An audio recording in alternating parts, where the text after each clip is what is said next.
అధికారంలోకి రావడం కోసం ముఖ్యమంత్రి జగన్ పాదయాత్రలో దొంగ హామీలు ఇచ్చారని టీడీపీ బీసీసీఎల్ రాష్ట్ర అధికార ప్రతినిధి రాఘవేంద్ర ఆరోపించారు. ప్రభుత్వం ఏర్పాటు చేశాక జగన్మోహన్ రెడ్డి ప్రజలను మోసం చేశారని మండిపడ్డారు. నెల్లూరులో విలేకరులతో రాఘవేంద్ర మాట్లాడారు. రాష్ట్రంలో పేద ప్రజలకు 2,000 రూపాయల పెన్షన్ చేసిన ఘనత చంద్రబాబుదేనని అన్నారు.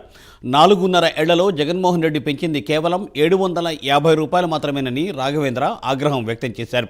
వచ్చే ఎన్నికలలో వైసీపీని తరిమికొట్టేందుకు ప్రజలు సిద్ధంగా ఉన్నారని రాఘవేంద్ర అన్నారు.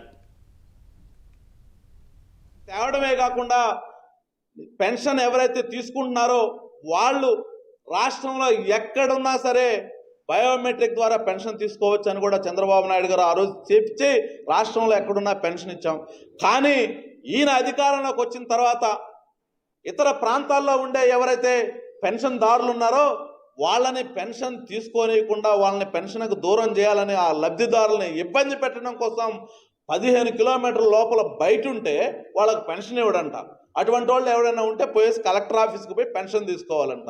మీరు ఒక్కసారి ఆలోచించాలి. ఈ విధంగా ప్రజలందరినీ అవ్వాతాతలందరినీ కూడా ఏదో ఒక విధంగా ఇబ్బందులకు గురి చేస్తున్నటువంటి పరిస్థితి. అదేవిధంగా ఈ సందర్భంగా ఒక విషయాన్ని కూడా మీరు గుర్తించాలి.